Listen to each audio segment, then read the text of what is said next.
기도하겠습니다. 하나님 감사합니다. 오늘 또 주의 말씀 앞에 우리 모든 성도들이 각 처소에서 또 각자의 골방에서 나아갑니다. 하나님, 이 시간 주님께서 우리의 가정마다 찾아와 주시고 말씀하여 주옵소서. 성령의 감동으로 기록된 이 말씀을 우리가 성령의 감동으로 읽기 원합니다. 하나님, 오늘도 각자의 삶 속에 하나님의 말씀이 들려질 때에 놀라운 생명의 은혜가 있는 줄로 믿습니다. 주님께 맡겨드리며 예수님의 이름으로 기도합니다. 오늘은 창세기 강의 이제 67번째 시간입니다. 지난 26장까지를 보면서 우리가 특히나 26장은요, 세 번에 걸쳐서 분량은 작은 것 같지만 사실 이삭의 이야기는 결코 작은 이야기는 아니었습니다. 그래서 오늘부터는 이제 그 이삭의 이야기를 잘 마무리하고 이제 야곱의 이야기가 새롭게 시작이 됩니다. 우리가 25장에서 이제 지난번에 봤던 것처럼 하나님은 리브가의 뱃속에 있는 두 아들 중에 누구를 선택하셨습니까?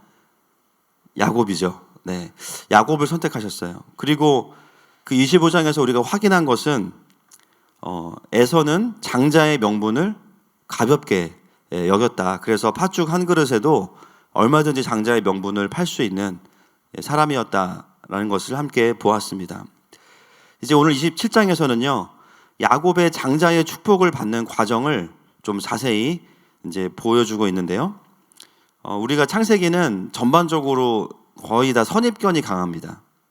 오늘 본문도 우리가 오늘 본문의 제목도 그렇지만 특히나 오늘 본문에 대한 그 선입견이 뭐냐면 이제 아빠와 엄마의 편애, 그 편애 속에서 일어난 해프닝으로 이제 많이 이해를 하고 계시는데 이제 그런 부분들이 있어요. 사실은 읽으면 뭐야 이거 아빠는 에서를 사랑하고 엄마는 야곱을 사랑하는구나. 이제 그런 모습들이 본문에 있습니다. 그러나 우리가 이제 너무나 인간적인 관점만 보면 안 되고요. 하나님 나라의 관점으로 우리가 굳이 그 가정의 이 속사정까지 들어야 되는 이유가 무엇인가? 바로 이런 과정 속에서 하나님의 일하심과 또 하나님 나라의 계보가 흘러가는 중요한 포인트들이 바로 이 본문 안에 있기 때문에 우리가 그런 것을 중심으로 본문을 좀 다시 정확하게 해석하면서 보도록 하겠습니다. 자, 1절 말씀을 같이 한번 읽어보겠습니다. 시작. 이삭이 나이가 많아 눈이 어두워 잘 보지 못하더니 맏아들 에서를 불러 이르되 내 아들아 하매 그가 이르되 내가 여기 있나이다 하니. 여러분, 오늘 본문은 이삭이 나이가 많아서 눈이 어두워졌다 이렇게 시작이 됩니다. 여러분, 이 눈이 어두워졌다라는 표현은요, 성경에서는 두 가지의 의미가 있죠. 이제 노안이 왔다라는 뜻이 있고, 이제 그 아시죠? 이렇게 안경 썼다 벗었다 하시는 거. 그래서 이제 가까이 있는 거랑 멀리 있는 거랑 이게 조절이 안 돼가지고 잘 안 보이는 분들이 계시는데, 이삭이 이제 이미 130세가 됐기 때문에 시력이 안 좋아지는 건 당연한 겁니다. 그리고 또 한 가지 의미가 있는데요. 여러분 아시다시피 영적인 분별력이 이제 흐려졌다라는 의미가 있습니다.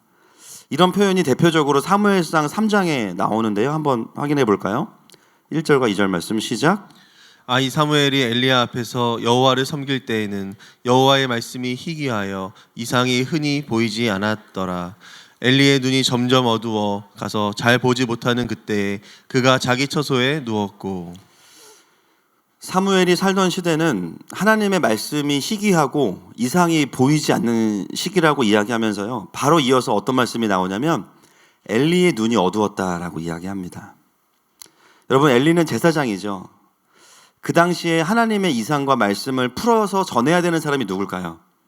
엘리 제사장입니다. 그런데 그의 눈이 어두워질 때 어떤 일이 벌어지냐면 시대적으로 하나님의 이상도 멈춘 것처럼 느껴지는 거예요.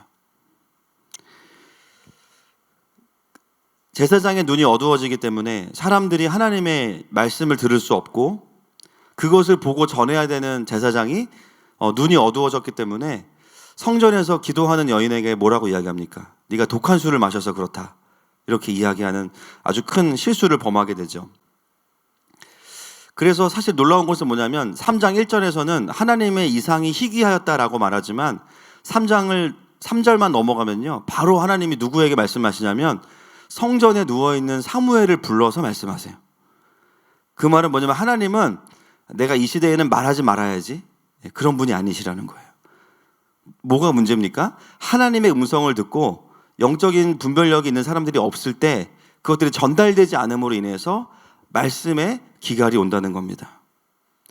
여러분, 늘 우리가 여러 가지를 점검해야 되지만 특히나 우리가 무엇을 점검해야 될까요?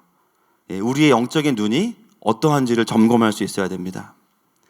특히나 말씀을 맡은 사람들은 더 하나님 앞에 깨어있지 않으면 어떤 일이 벌어지냐면요, 그 시대를 향한 하나님의 이상과 계획을 풀어줄 수 없게 되는 거예요. 여러분, 우리 하늘마음 공동체에 모든 성도들이 저를 포함해서 하나님의 말씀을 들어드리고 볼 수 있는 영적인 눈이 더욱 열려지는 은혜가 있기를 축복합니다. 그래서 오늘 본문의 시작도 보면 이삭의 눈이 어두워졌다라고 시작을 하고 있습니다. 곧바로 이어서 이삭의 눈이 어두워졌기 때문에 그가 하는 행동이 정말 영적인 분별력이 없는 행동이라는 것을 우리에게 보여주는데요. 2절부터 4절까지의 말씀을 같이 한번 보겠습니다. 시작.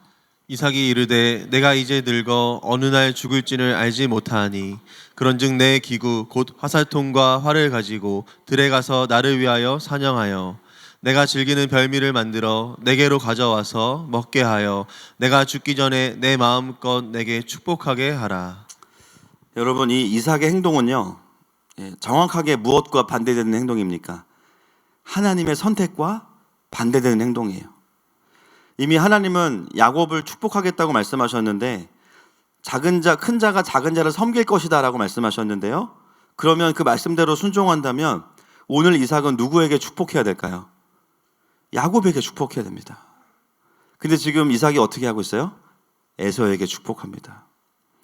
사실 많은 분들이 이제 이게 거의 이삭이 이제 곧 죽을 건가 보다라고 하는데요, 이러고선 50년 더 삽니다.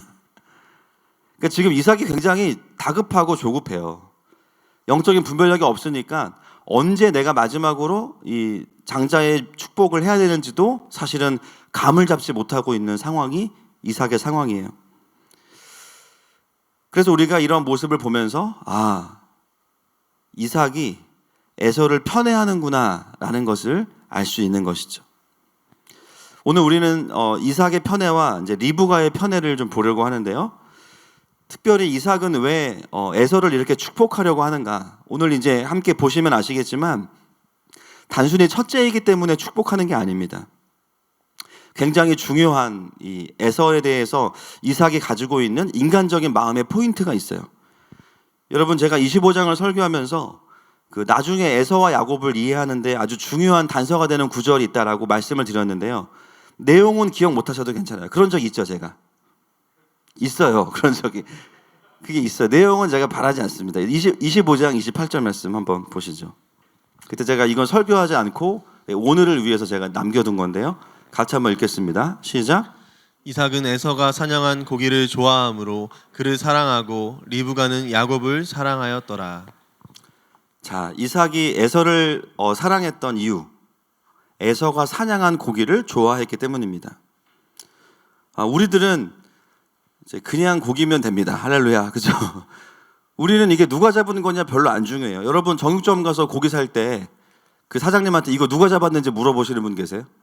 난 특별히 어떤 분이 잡아야만 그 고기를 먹는다, 없어요. 우리는 고기면 그냥 아멘이죠. 우리의 관심은 그냥 그 자체입니다. 그런데 이삭은 달라요. 이삭은 어디에 집중하고 있냐면 그냥 고기가 아니라 누가 사냥해온 고기요? 에서가 사냥해온 고기를 좋아합니다. 자, 이게 이제 굉장히 특별한 포인트인데, 여러분, 이삭은 이미 부자이고요, 목축업이 주 전공이기 때문에 그가 키우고 있는 가축들이 종류별로 있어요. 이쪽에 가면 닭이 엄청 많고 이쪽에는 소, 돼지, 오리, 아주 그냥 원하는 대로 자기가 먹을 가축들만 따로, 그냥 꽃등심 따로 이렇게 구분하고 거룩하게 구분해서 길러서 먹을 수도 있을 만큼 부자입니다. 고깃집으로 따지면 농장과 도축장과 그 다음에 정육점과 식당을 동시에 다 가지고 있는 사람이 이삭이에요. 그런데 굳이 이삭이 에서가 사냥해온 고기를 좋아한다는 표현은 우리에게 어떤 단서를 제공하고 있죠. 여기를 봐주세요 라고 이야기하고 있어요. 자, 오늘 본문에서도 이삭이 에서를 축복하고자 할 때 그 조건이 뭐냐면요. 3절 말씀 보겠습니다. 시작. 그런즉 내 기구 곧 화살통과 활을 가지고 들에 가서 나를 위하여 사냥하여. 반드시 에서가 사냥해온 고기를 먹고 그를 축복하겠다라고 이야기합니다. 그 말은 무슨 뜻일까요? 이삭이 사냥해온 고기를 먹을 때 고기에 대한 만족도 있지만 더 깊은 만족이 있어요. 그래서 25장과 27장은 우리에게 이삭이 에서를 사랑했던 가장 중요한 이유는 그가 사냥해온 것에 대한 것을 말하고 있습니다. 즉 우리가 이 본문을 주의 깊게 보다 보면 이삭이 아들 에서를 향해서 가지고 있는 그 마음 중에 장자에 대한 존중이 아니라 다른 뭔가 건강하지 않은 것이 있구나라는 것을 알 수 있어요. 이삭은 왜 에서가 사냥해온 고기를 좋아했을까? 제가 부교육자로 부목사로 섬겼던 교회에서 제가 섬겼던 목사님이 굉장히 성취지향적인 분이셨어요. 승부욕이 남다른 분이었습니다. 그래서 그분이랑 농구를 하면 이분이 목회자가 아니라는 생각을 순간 하게 될 정도로 정말 거칠게 운동하셨던 분이신데, 보니까 뭐 그게 좋다 나쁘다라기보다는 그분 안에 또 하나님과의 관계 속에서 이제 씨름하는 부분이 그런 부분이신 거예요. 제가 옆에서 보면서 이런 분이 목회하는 거 참 하나님 은혜다라고 느꼈는데, 제 얘기 아니에요, 여러분. 오해하지 마세요. 근데 이분이 이제 그때 굉장히 그분도 젊으셨어가지고 목회가 잘 안 풀리면 막 힘드신 거예요. 그러면 이제 어떻게 하냐면 저랑 교육자가 한 명 더 있는데 저희들을 차에 태워서 무슨 남양주에 이렇게 사람들이 잘 모르는 계곡 같은 데를 가가지고요, 트렁크에서 이렇게 그물 있잖아요, 이렇게 딱 잡는 거. 그래서 막 돌 들어가지고 물고기 유인하면 잡는 거, 막 그런 이제 바다 낚시는 갈 시간과 여유가 없으니까 그래서 막 듣도 보도 못한 요만한 물고기들을 막 엄청나게 잡아요. 그리고 어떻게 하냐, 그 자리에서 그걸로 라면을 끓여 먹습니다. 라면을 끓여 먹어요. 근데 그 라면을 이제 먹으면서 제가 두 가지를 느꼈는데, 그 민물고기 라면 매운탕을 끓일 때는 반드시 내장을 제거해야 됩니다. 그거를 그냥 끓여 먹으면요, 제 인생에서 진짜 아메리카노 샷 5개 추가한 라면을 먹은 느낌인 거예요. 너무 쓴 거예요, 이게. 근데 말도 못하고 본인 또 안 드셔요. 그래가지고 이제 저랑 교육자 둘이 거의 와신 상담 수준으로 이제 라면을 먹게 되고 하는데, 제가 그때 뭘 느꼈냐면 그 라면을 먹으면서 굉장히 묘한 그 성취감을 느꼈어요. 그냥 우리가 이제 바다 낚시 하시는 분들은 더 많이 이제 이 느낌을 아실 텐데요. 매운탕을 잘 끓이는 집에 가서 돈을 주고 사 먹는 매운탕도 맛있는데, 바다에 가서 자기가 낚시한 걸 가지고 매운탕을 끓여 먹을 때 굳이 끓여 먹는 이유가 무엇인가? 고기의 맛도 있지만 자기가 잡은 물고기를 자기가 먹을 때 느끼는 묘한 성취감이 있습니다. 우리 교육자들이 좀 부러워하는 것 같아요. 우리도 그런 거 하고 싶다. 우리 탄천 가겠습니다. 가면은 이만한 물고기들이 뭐 엄청 많은데 이제 먹으면 성취감보다는 이제 인생 마감, 그렇죠? 여러분, 오늘 이 이삭이 아들 에서가 직접 잡아온 고기를 먹을 때 무엇을 느꼈을까? 그런 성취감을 느끼는 거예요. 고기가 중요한 게 아니라 아들 에서가 잡아온 걸 느낄 때 그 고기를 먹으면서 뭔가 대리만족을 하고 있는 거죠. 여기서 우리가 한 번 더 깊이 들어가야 됩니다. 그러면 이삭은 에서를 통해서 그 성취감과 그가 느꼈던 대리만족이라는 것은 어떤 것을 말하는 것일까? 우리가 이삭이 살아온 삶을 좀 돌아볼 필요가 있습니다. 이삭은 어렸을 때부터요, 굉장히 정적이고 조용한 사람이에요. 그러니까 상남자 스타일이 아닙니다. 이삭은 기질상 들에 나가서 묵상을 하는 스타일이지 들에 나가서 사냥을 하는 스타일이 아니에요. 그리고 또 한 가지, 여러분, 에서와 되게 비슷한 사람 중에 이삭의 성장 과정에서 영향을 미쳤을 것 같은 사람이 있어요. 누굴까요? 그렇죠. 여러분, 가정에서 벌써 막 대답하시는 게 들려요. 비슷해요. 들에서 사냥하는 사람, 활 쏘는 사람, 이스마엘입니다. 이스마엘은 이삭보다 훨씬 더 나이가 많고요. 또 이스마엘이 더 먼저 태어나 있으면서 활 쏘는 자였고 사냥하는 자였어요. 이삭은 이스마엘과 자라는 가정에서 그 이복형으로부터 놀림도 받고 때로는 눌림도 받고 여러 가지로 자신이 언약의 아들임에도 불구하고 이스마엘과의 지내는 시간 동안에 그 이스마엘은 이삭에게는요 하나의 남성적인 모습으로 다가오면서 컴플렉스이면서 갈망의 대상, 동경의 대상이 되었던 것이죠. 그의 그 호방함과 남자다움이 굉장히 부러운 거예요. 자기는 모태신앙이라 막 교회도 빠질 수 없는데 이스마엘 수시로 나가서 주일날 사냥하고 헌금 대신에 동물 데리고 들어오고 막 그런 모습을 날마다 보면서 뭔가 모르게 부러운 거예요. 그런데 그런 마음들이 이삭 안에 이제 해결되지 않고 있었는데요. 아들을 낳았는데 누가 낳았냐면 이스마엘과 비슷한 에서가 나온 거예요. 그 이삭은 에서를 키우면서 무엇을 느끼게 되냐면 자신 안에 있었던 남성적인 것에 대한 갈망이 에서를 통해서 충족되는 것을 경험하게 됩니다. 그리고 이스마엘을 이기고 싶어 했던 갈망들이 에서를 통해서 해결되는 것들을 경험하게 돼요. 여러분, 이삭이 먹었던 에서가 잡아온 고기는요, 그냥 고기가 아니라 한마디로 말하면 자신 안에 깊은 남자로서의 컴플렉스, 그게 해결되는 느낌들을 받는 거예요. 그런 것들이 종합적으로 이삭의 마음 가운데 대리 만족으로 성취감으로 느껴지는 거죠. 자, 이제 우리는 이삭이 왜 에서를 편애했는지 알게 됐습니다. 야곱은 왜 그만큼 사랑하지 않았을까요? 야곱은 완전히는 아니지만 에서에 비하면 자기와 너무 비슷해요. 싫은 거예요. 야곱은 장막에 거하는 사람이니까. 자기가 어렸을 때 자랐던 모습이랑 야곱은 굉장히 모범생 스타일이거든요. 사실 보면은 그렇지 않은데 하여튼 권위자들한테 엄청 잘하는 스타일이에요.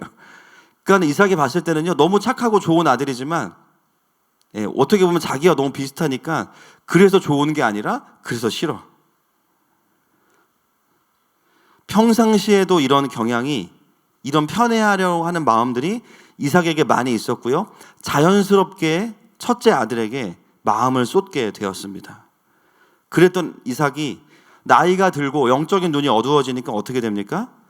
더 영적인 눈으로 분별하는 게 아니라 인간적인 마음에 더 이끌려서 에서를 축복하려고 하는 마음까지 기울어져 버리게 된 거죠.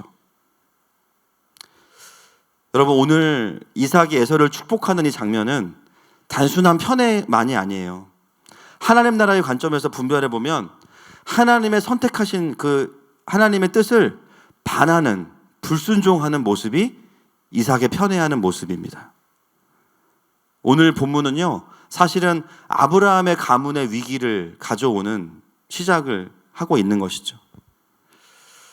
여러분, 여기까지 성경을 보셔야 하나님 나라의 관점을 놓치지 않고 끌고 오신 겁니다.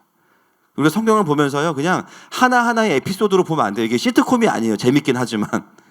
여기에는 하나님 나라의 관점이라는 게 있는 거예요. 그래서 오늘 우리에게 이 장면과 스토리가 주어진 하나님의 의도가 무엇인지 보려면 하나님 나라의 관점에서 계속 봐야 돼요.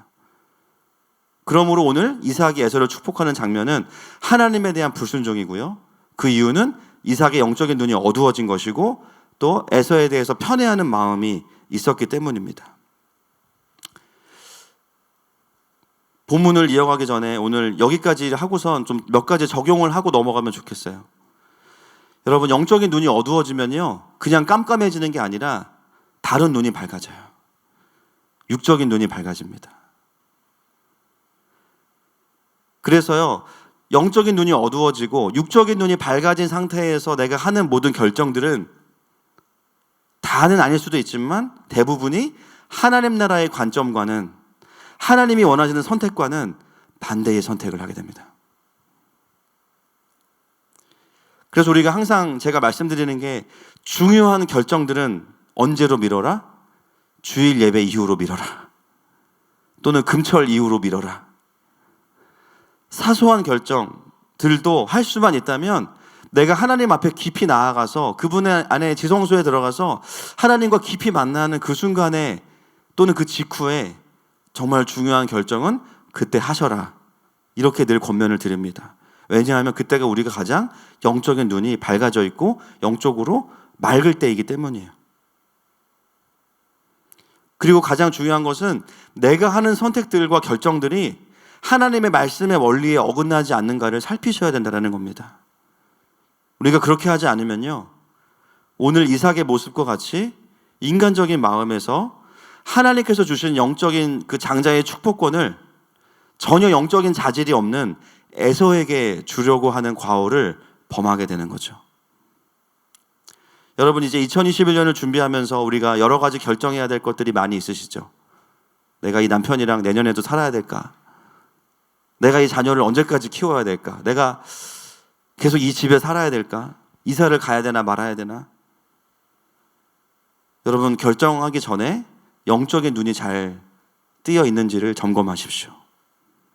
그렇지 않으면 내 인간적인 유익과 기준에 끌려서 하나님의 뜻과는 반대되는 선택을 나도 모르게 하고 한 해를 시작하는 어려움을 겪게 될 수도 있습니다. 두 번째 적용하고 싶은 것은요, 오늘은 이 부모와 자녀의 이야기이기 때문에 자녀 양육에 대한 이야기를 안 할 수가 없어요. 우리가 부모로서 살다 보면요, 그리고 우리 싱글들도 다 들어두시면 이게 피가 되고 살이 됩니다. 네. 정말 우리가 부모로서 이삭과 같을 때가 있어요. 자녀를 대하면서요, 뭔가를 잘하는 자녀에게 대리만족을 하는 경우가 있습니다. 내가 갖지 못했거나 이루지 못한 것을 자녀가 대신 이루어주기를 바랍니다. 그리고 그거를 비교적 이루어가는 자녀에게 어떤 마음이 있냐면요, 죄송하지만 편애하는 마음이 발동하는 경우가 많이 있습니다. 그런데 여러분, 그 인간적인 편애는 결코 건강할 수 없어요. 그 편애를 받는 자녀의 마음은 어떤 상태냐면요, 자신이 존재로서 사랑받는 게 아니라 뭔가를 잘해야만 부모의 칭찬이 오기 때문에 잘하고 있으면서도 실패에 대한 두려움이 커지고요, 또 완벽주의가 강박으로 오게 됩니다. 내가 이걸 실수하면 내가 부모님께 혼날 것 같고 감정적으로 버림받을 것 같은 정서를 갖게 돼요. 늘 긴장하게 됩니다. 그러니까 가장 그 하나님과의 관계와 유사해야 되고 쉼이 돼야 되는 부모와의 관계에서 자녀들이 쉼을 누릴 수 없다라는 거죠. 그리고 또 한 가지 부작용은 뭐냐면, 편애를 받는 자녀가 아닌 편애를 받지 못하는 자녀들, 그 자체가 박탈감과 상처가 됩니다. 그래서 어떤 메시지가 있어요? 우리 아빠는 우리 언니만 사랑해. 우리 엄마는 동생만 사랑해. 공부 잘하는 동생만 좋아해. 그런 메시지와 서운함이 계속 그 마음 가운데 있는 거예요. 그리고 그게 어디에 영향을 미치냐면 하나님 아버지와의 관계에 영향을 미쳐서 나보다 조금이라도 뭔가 은혜를 받거나 잘 되는 사람들을 보면요, 축복하고 하자 하는 마음도 있지만 괜히 서운한 마음이 커지는 거예요. 이 마음들이 다루어져 있지 않기 때문입니다.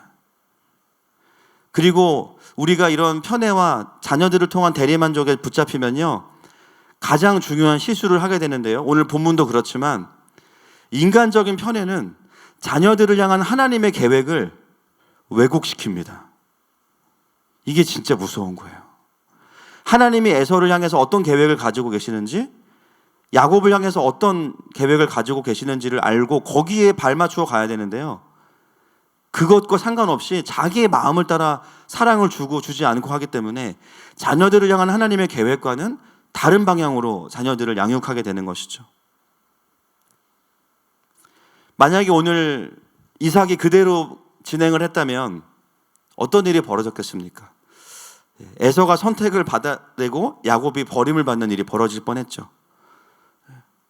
자녀를 향한 하나님의 그림과 계획에 동참하지 못하는 양육의 모습이 오늘 우리가 이삭에게서 들어야 되는 양육에 대한 레슨 포인트입니다. 여러분, 오늘 말씀을 듣고 기도하시면서 혹시 우리 부모님들 안에 저를 포함해서 이런 모습들이 있으셨다면 여러분, 우리가 회개하기를 축복합니다. 회개해야 돼요. 하나님이 주신 자녀들을 내가 나의 만족을 위해서 사용하려고 했던 것을 주님 용서해 주십시오. 그리고 이 아이를 향한 하나님의 부르심을 다시 알게 해주셔서 그 아이를 향한 하나님의 그 길을 축복하는 부모가 되겠습니다. 이 기도가 우리에게 회복되기를 축복합니다. 세 번째 적용은요, 자녀들이 하나님과의 관계에서 세워져 있지 않았는데 세상 속에서의 기준들을 달성하고 있다고 해서 그것만으로 만족하는 것은 부모로서 죄라는 거예요. 자녀들이 성적 떨어지는 것은 용납이 안 돼요. 예배 빠지는 거는 그럴 수 있다고 생각해요. 밤새 시험 공부했으니까 예배 안 가도 뭐 어쩔 수 없지. 성적 1점 떨어지면 난리 납니다. 학원 쫓아가요. 자녀가 예배 빠져서 저에게 찾아온 부모님 제가 2분 빼고 아직 못 만나봤습니다. 우리가 그런 방식으로 자녀들을 양육하고 있다면 죄송하지만 이삭과 에서와의 관계와 다를 바가 없는 거예요. 제가 보니까 이 코로나 중에도 학원들은 다 온라인으로 수업합니다. 부모님들은 어떻게 해요? 어떻게든 그 수업을 듣게 합니다. 저희 목양실 옆에 이제 학원도 보니까 아이들은 안 오는데 선생님들은 막 12시, 1시까지 계시더라고요. 보니까 온라인으로 수업 준비를 열심히 하시더라고요. 너무나 뭐 당연하고 좋은 모습이죠. 그래서 부모들도 열심히 아이들에게 온라인으로 학원 수업을 듣게 합니다. 그러나 그 열정만큼 우리 아이들이 이 코로나 시대 속에서 온라인으로 하나님을 깊이 만나고 있는지 여러분 얼마나 점검하고 계십니까? 만약에 그 온도 차이가 있다면 오늘 이삭과 에서와의 관계와 우리의 그것과는 매우 비슷한 거예요. 또 오늘 말씀을 듣는 분들 중에 이미 자녀들이 다 장성해서 취업도 하고 또 결혼한 자녀들을 두신 분들도 계시죠.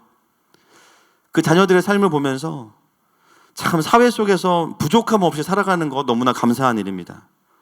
그러나 결혼한 이후에 우리의 자녀들이 신앙 안에서 얼마나 잘 지내고 있는지 여러분 얼마나 기도하고 계십니까? 세상적으로 부족함이 없는 것으로 만족하고 그것으로만 끝난다면 역시 그 모습 또한 이삭의 모습과 다르지 않은 거예요. 정말 이삭이 육신의 아비만이 아니라 영적인 아비라면 첫째 아들이요, 장자의 명분을 가볍게 여기는 것을 그냥 넘어가면 안 되는 거예요. 지난주에 26장 마지막에 2절 말씀 다루진 않았지만 이방 족속인 헷 족속의 딸들을 자기 아내로 데려온 그 모습을 보면서 근심만 하면 안 되는 겁니다. 이 결혼 반대세. 내 눈에 흙이 들어가기 전까지는 안 된다고. 어떤 부분에 있어서는 절대 양보하면 안 되는 거였습니다. 이삭은 인간적으로 아들 에서가 너무 마음에 들다 보니까요, 진리로 훈육하고 하나님 나라의 법도를 가르치는 것에 있어서는 충분히 가르치지 못한 거예요. 근데 그런 상황에서 영적으로 자신마저 어두워지니까 어떻게 돼요? 아들과 아버지가 동시에 하나님의 뜻과는 상관없는 방향으로 마음이 연합이 되어버린 거죠. 여러분 정말 믿음의 다음 세대가 일어나기를 원하십니까?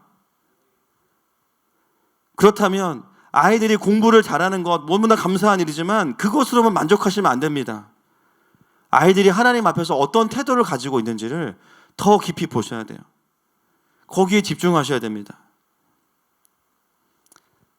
제가 이런 말씀 드리면 어떤 분들은 또 부러워요. 아이고 목사님 참 말씀 듣기만 해도 행복하네요.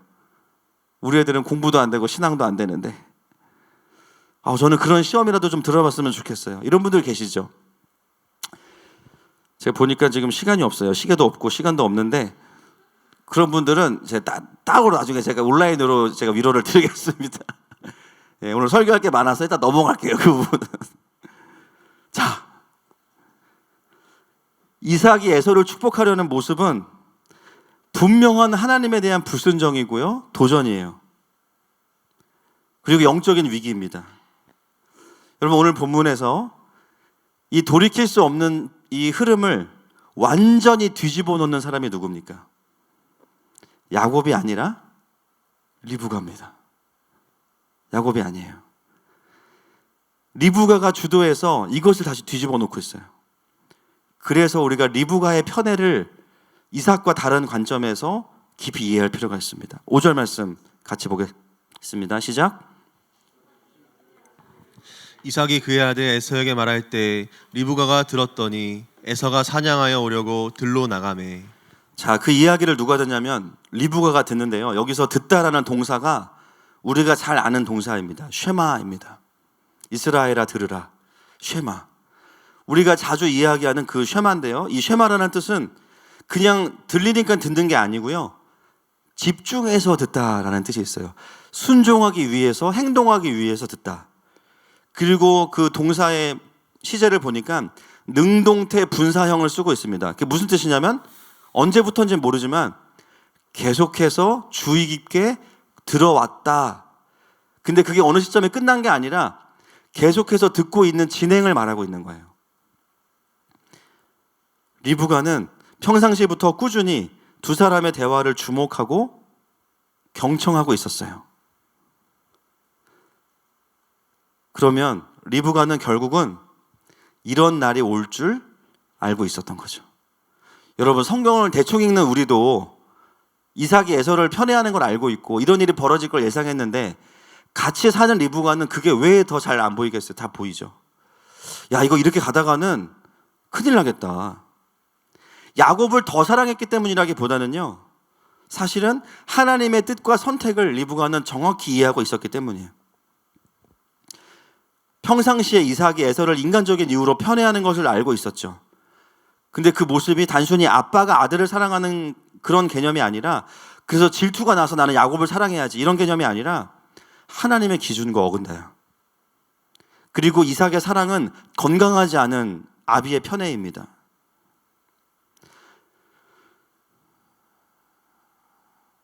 그래서 이삭이 에서를 대했던 기준과 리브가가 지금 야곱과 자녀들을 대하는 기준은 조금은 달라요. 이삭은 에서가 사냥해온 고기를 좋아서 사랑했지만 리브가는 그냥 야곱을 사랑했습니다. 어떤 조건이 있지 않아요? 즉 리브가는요, 이삭보다는 훨씬 더 건강하고 영적인 눈이 열려 있다는 거죠. 리브가는 하나님께서 두 자녀를 자기에게 주셨을 때 그 언약을 마음에 놓지 않고 가지고 있었던 것입니다. 그런데 남편을 보니까 불안한 거예요. 그래서 어느 순간부터 어떻게 해요? 도청을 하기 시작한 거예요. 에서의 핸드폰에 앱을 깔아놓고 남편의 핸드폰에 도청 장치를 해놓고 둘이 대화하면 바로 무슨 얘기 하나 듣는 거예요. 근데 오늘 바로 그 일이 터지기 직전인 거예요. 그래서 리브가는 급하게 움직이고 있는 것이죠. 리브가는 이미 집에 시집을 오면서 자신의 사명이 뭔지를 정확히 이해했습니다. 우리가 그 본문들을 봤지만 이 가문을 향한 시아버지 아브라함에게 주셨던 하나님 나라의 그 축복과 그 언약을 이어가는 것, 내가 그 바톤을 이어받은 며느리구나. 내가 그 일을 감당해야겠다. 이 마음들이 리브가 안에는 계속 있는 거예요. 그리고 오늘 그 일들을 경험하게 되는 거죠. 그래서 리브가의 행동은 굉장히 민첩합니다. 재빠르게 아들 야곱에게 가서 이야기를 해요. 염소떼에 가서 좋은 염소 2마리를 잡아오면 내가 그걸로 별미를 만들어 줄 테니까 너는 들어가서 형이 오기 전에 그것을 드리고 아버지께 축복을 받아라. 자, 여기까지는 좋은데 문제가 뭐예요? 에서와 야곱은 일란성 쌍둥이가 아니라 이란성 쌍둥이입니다. 같이 태어나긴 했지만 너무 달라요. 에서의 외모는요, 털이 많고, 쉽게 말하면 우리 최우석 강수아님 같은 스타일인 거예요. 온몸이 털이. 옷을 입고 있어요. 여름에, 겨울에 아주 너무 감사할 거예요. 그리고 야곱은 털이 없어요. 매끈매끈한 피부인데요, 보면 너무 다르기 때문에 아무리 이삭이 눈이 어두워도요, 보면 바로 알아요. 아, 너는 야곱인데? 야곱은 벌써 거기에서 마음이 주저가 되는 거죠. 그러면서 만약에 자기가 거짓말한 게 걸리면 아빠가 나를 축복하기는커녕 저주할 건데 어떡할 거냐. 너무나 합당한 염려죠. 자, 그때 리브가의 대답을 한번 보겠습니다. 13절 말씀. 시작. 어머니가 그에게 이르되 내 아들아 너의 저주는 내게로 돌리리니 내 말만 따르고 가서 가져오라. 자, 리브가가 뭐라고 얘기하냐면요, 너의 저주는 내게로 돌리리니 이렇게 이야기해요. 아들 걱정하지 마. 저주는 엄마가 받을 거야. 너는 내가 하라는 대로 해. 여러분, 많은 신학자들이 이 본문과 기생 라합이 정탐꾼을 숨겨주면서 했던 거짓말했던 그 본문 두 가지를 선의의 거짓말을 합리화하는 본문으로 쓰는 분들도 계세요. 그런데 여러분, 오늘 본문은 사실은 리브가가 거짓말을 한 것이 잘한 일이라고 설명하고 있지 않습니다. 어떻게 알 수 있어요? 거기에는 저주가 있을 수 있다는 걸 벌써 전제하고 있고요. 그 저주를 회피하는 게 아니라 리브가는 뭐라고 해요? 자기가 그 저주를 받겠다는 거예요. 맞아요. 이 방법이 옳은 방법은 아닙니다. 거짓말한 거는 잘못한 거예요. 리브가도 알아요. 그래서 뭐라고 얘기해요? 그래, 그 저주 엄마가 받을게. 그러나 너는 축복을 받아야 돼. 여러분, 오늘 우리가 보고 있는 이 스토리는 완전 무결하고 흠이 없는 정답을 보는 게 아닙니다. 리얼 다큐예요. 리얼 다큐. 에서와 야곱의 이야기는요, 리얼 다큐고요. 바로 이것은 우리가 하나님 앞에서 살아가는 우리의 인생 그 자체입니다. 인간의 편향과 죄성이 버무러진 그 복잡한 삶 속에서 그래도 하나님을 나라를 이해하고 하나님 나라의 가치와 결정을 따라가려는 사람들의 그 몸부림치는 모습이 완벽하지 않은 채로 우리에게 그냥 던져진 거예요. 성경은 그것을 미화하지 않고 있는 그대로 우리에게 그냥 제시하고 있는 거예요. 그래서 리브가가 다 잘했다라는 게 아닙니다. 다만 우리에게 무엇을 보여주냐면 리브가가 이삭과 다르게 집중하고 있는 부분이 어딘지를 보라는 거예요. 여러분, 리브가는 하나님의 그 뜻과 반대로 가는 상황을 엄마로서 그냥 두고 볼 수가 없는 겁니다. 그래서 어떻게 해요? 내가 저주를 받을 테니까 야곱, 너는 하나님의 뜻대로 축복받는 것에 집중해라. 여러분, 리브가가 정말 첫째를 미워했을까요? 제가 찾아봤어요. 리브가와 에서와의 관계를. 뭐라고 나오냐면 그의 맏아들, 그의 아들 이렇게 나옵니다. 리브가는요, 누가 더 마음에 들고 안 든고를 따라서 움직인 것이 아니라 적어도 장자의 명분에서만큼은 영적인 자질과 하나님이 선택하신 사람에게 그것이 돌아가야 된다는 것을 정확하게 인지하고 있는 거예요. 리브가는 이미 에서를 보면서 그가 살아온 과정들을 보면서 그를 통해서 하나님의 나라가 이어질 수 없다는 것을 알고 있었죠. 여러분, 전 세상을 통틀어서 성경을 통틀어서 에서를 가장 사랑하는 사람이 누굴까요? 리브가입니다. 아이러니하게도. 누구보다 에서가 행복하기를 바라는 사람이 누굴까요? 하나님 다음으로 리브가예요. 이왕이면 장자인 에서가 명실상부하게 축복을 받고 하나님 앞에 세워지길 그 누구보다 바라는 마음, 하나님의 그 깊은 마음과 연결된 사람이 리브가예요.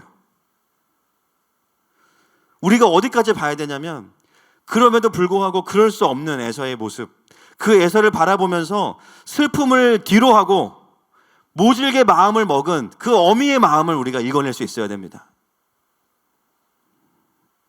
우리가 이런 맥락을 보게 되면 쉽게 리브가를 판단할 수 없어요. 심지어 둘째를 향해서도 자기가 모든 저주를 받겠다라고 이야기하는 이 리브가의 모습. 영적인 어미는 어떤 사람이어야 하는가? 리브가와 같아야 됩니다. 이삭은 인간적인 부분에서 에서를 세우려고 했다면 리브가는요, 그 어미의 마음을 넘어서서 정말 하나님 나라의 관점으로 야곱을 세워내려고 하고 있는 거예요. 여러분, 똑같은 편애로 보이지만 깊이 들여다보니까 좀 다른 편애를 하고 있는 겁니다. 그래서 하나님은 오늘 리브가의 손을 들어주시는 거예요. 왜냐하면 야곱이 선택이 되잖아요. 이삭의 편애와 리브가의 편애, 누가 이겼어요? 리브가가 이긴 겁니다. 여러분, 우리가 신앙생활하면서 해결이 안 되는 단어가 뭐냐면 이 편애라는 단어입니다. 들으면 불편해, 그렇죠? 그래서 설교 제목으로 잘 안 써요, 사실 이 단어를. 근데 오늘 가장 많이 제가 말하고 있는 게 편애라는 단어예요. 왜냐하면 우리가 이걸 돌아가지 않았으면 좋겠어요. 그냥 편애라는 자체를 좀 뚫고 갔으면 좋겠어. 이 거짓 프레임을. 신앙생활을 하다 보면 우리가 종종 드는 마음이 어떤 때 보면 하나님이 나보다는 저 사람을 더 사랑하시는 것 같다고 느낄 때가 있어요. 또는 반대로 하나님이 나만 사랑하신다고 느낄 때도 있죠. 오늘 이 부가를 깊이 묵상하면서 우리가 깨닫게 되는 이 부정할 수 없는 하나님의 속성 중에 하나, 여러분, 하나님은 편애하시는 분이에요.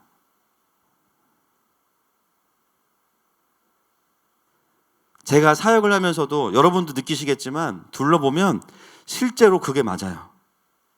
하나님의 편애하심이 아니고서는 우리의 삶은 설명이 안 됩니다. 왜 나를 구원하셨지? 이유 아시는 분 손 들어보세요. 가정에서 손 들어보세요. 이유 아시는 분들.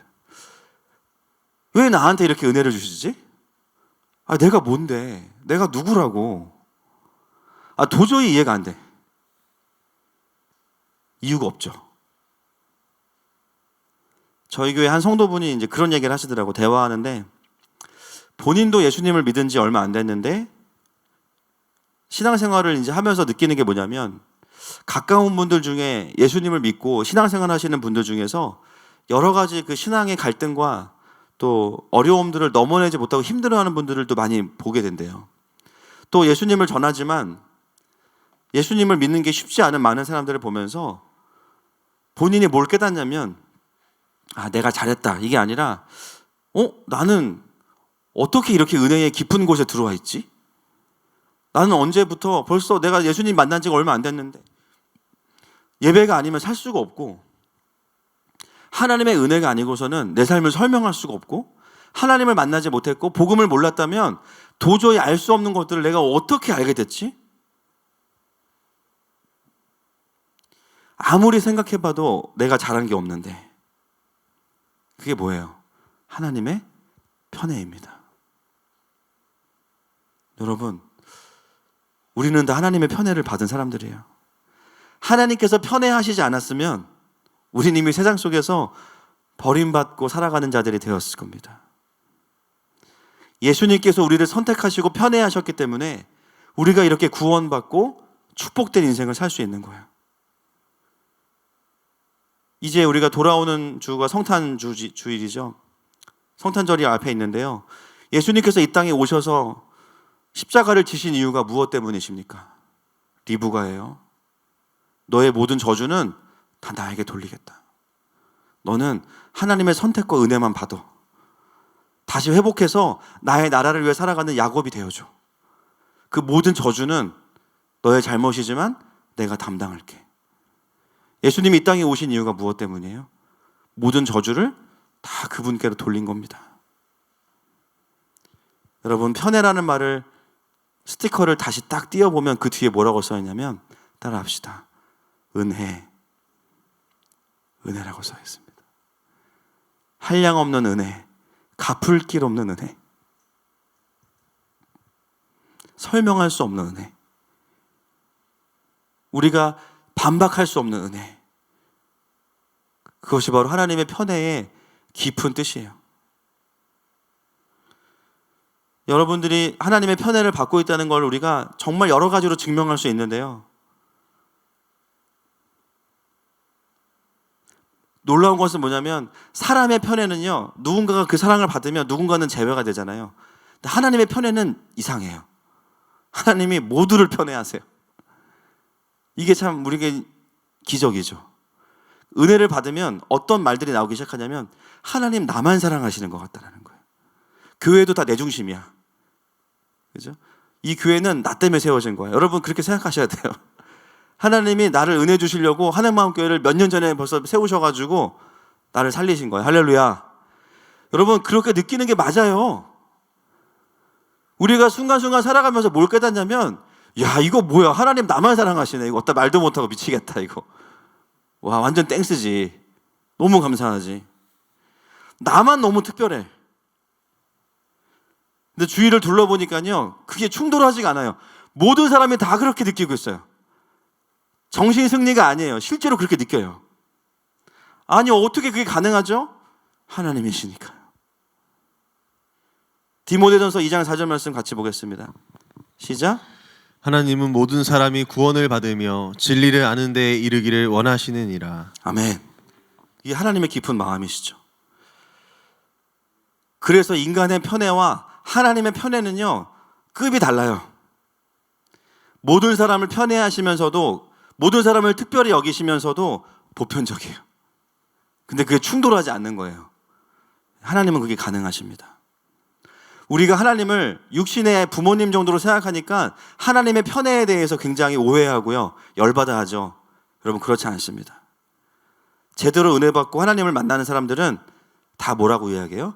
나만 특별하다고 이야기해요. 여러분, 여러분들만 특별한 겁니다. 우리는 매주 이걸 경험해요. 멀리 갈 것도 없습니다. 예배만 끝나고 나면 교회의 모든 분들이 목장 모임에서 무슨 말씀하세요? 오늘 예배는 나를 위한 예배였어. 하나님이 나한테 귀에다 대고 말씀하셨어. 그 옆에 있는 사람이 뭐라 그래요? 아닌데? 나를 위한 예배였는데? 모두가 다 하나님의 존귀한 표적이 되는 예배, 할렐루야. 오늘 예배는 그냥 완전히 나를 위한 맞춤형 예배였어.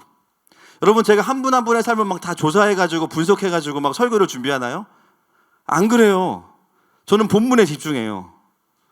근데 놀라운 건 뭐냐면 모두가 다 예배를 통해서 특별한 하나님의 은혜를 경험하고 있어요. 그런데 목사의 어떠함이 아닙니다. 하나님께서 우리를 편애하시기 때문이에요. 모두가 만족하고 모두가 박탈감이 없는 편애와 보편애를 다 만족시키는 분이 바로 우리 하나님 아버지이십니다. 하나님의 편애는 그래서 받는 사람도 행복하고요, 잘 보면 모두가 다 그 만족감 가운데 살아가게 하시는 거예요.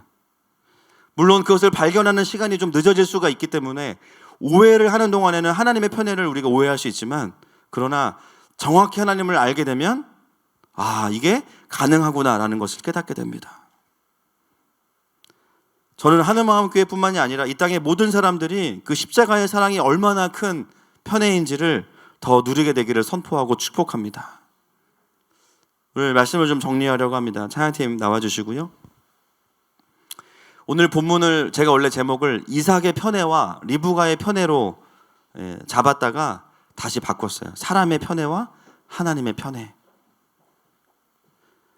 여러분, 하나님은 이삭처럼 인간적인 이유로 또 때로는 연약한 모습 가운데 계셨던 우리의 육신의 부모님처럼 우리를 대하시는 분이 아니세요. 그분은 하나님의 특별한 사랑으로 우리를 대하여 주시는 분이십니다. 우리를 주권적으로 선택하셨고, 그뿐 아니라 우리에게 돌려져야 되는 나의 죄와 저주를 본인이 다 감당하시겠다고 말씀하시는 리브가가 되십니다. 그리고 우리에게는요, 하나님 나라의 영광만 바라보라고 말씀하시는 분이 우리 하나님이십니다. 여러분, 성탄을 준비하면서 우리가 예수님이 오신 그 하나님의 마음을, 그 의도를 우리가 좀 알아들으면 참 좋겠습니다. 여러분, 우린 여전히 자격이 없고요, 앞으로도 그럴 거예요. 부족합니다. 에서와 크게 다를 바가 없어요. 그러나 우리는 정말 은혜로 이곳에 서 있는 것입니다. 올 한 해를 돌아봐도 은혜이고 내년을 내다봐도 은혜입니다. 오늘 그 하나님께서 우리의 장막에 찾아오셨어요. 그저 리브가가 되시는 하나님, 어떻게든 나를 축복하고 세우고자 전전긍긍하면서 애쓰시고 모든 죄와 저주는 다 본인이 가져가셔서 십자가에서 죽으신 그분, 우리 그분 앞에 나아갑시다. 우리 함께 고백합시다.